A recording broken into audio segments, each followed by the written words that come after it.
విజయనగరం జిల్లా రాజాంలో మాజీ rowdy sheeter బరి తెగించాడు. విద్యాబుద్ధులు నేర్పే పాఠశాలని చూడకుండా అందరూ చూస్తుండగానే ఒక మహిళా ఉద్యోగిపై దాడికి పాల్పడ్డాడు.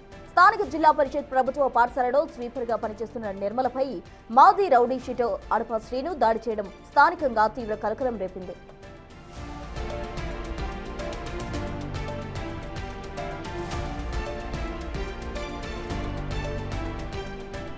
స్కూల్ హాస్టల్లో వార్డెన్ గా పనిచేస్తున్న శ్రీను కుమార్తె రమాదేవికి స్వీపర్ నిర్మలకు మధ్య ఆర్థిక లావాదేవీల విషయంలో గొడవ జరిగింది.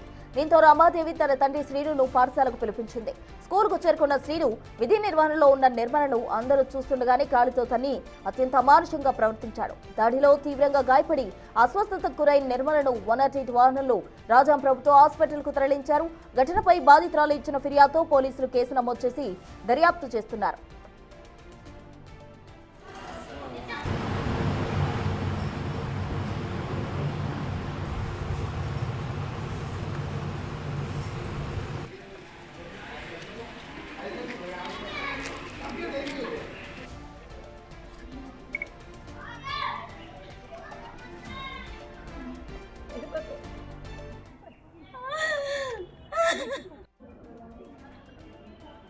రాజాలో మాజీ రౌడీ షీటర్ బరి తెగించాడు. విద్యాబుద్ధులు నేర్పే పాఠశాల అని కూడా చూడకుండా అందరూ చూస్తుండగానే ఒక మహిళా ఉద్యోగిపై దాడికి పాల్పడ్డాడు.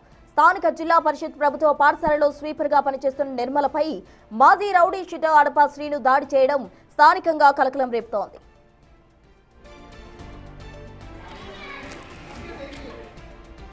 స్కూల్ హాస్టల్లో వార్డెన్ గా పనిచేస్తున్న శ్రీను కుమార్తె రమాదేవికి స్వీపర్ నిర్మలకు మధ్య ఆర్థిక లావాదేవీల విషయంలో గొడవ జరిగింది. దీంతో రమాదేవి తన తండ్రి శ్రీనును పాఠశాలకు పిలిపించింది. స్కూల్కు చేరుకున్న శ్రీను విధి నిర్వహణలో ఉన్న నిర్మలను అందరూ చూస్తుండగానే కాలితో తన్ని అత్యంత అమానుషంగా ప్రవర్తించాడు. ఈ దాడిలో తీవ్రంగా గాయపడి అస్వస్థతకు గురైన నిర్మలను 108 వాహనంలో రాజాం ప్రభుత్వ హాస్పిటల్కు తరలించారు. ఈ ఘటనపై బాధితురాలు ఇచ్చిన ఫిర్యాదుతో పోలీసులు కేసు నమోదు చేసి దర్యాప్తు చేస్తున్నారు.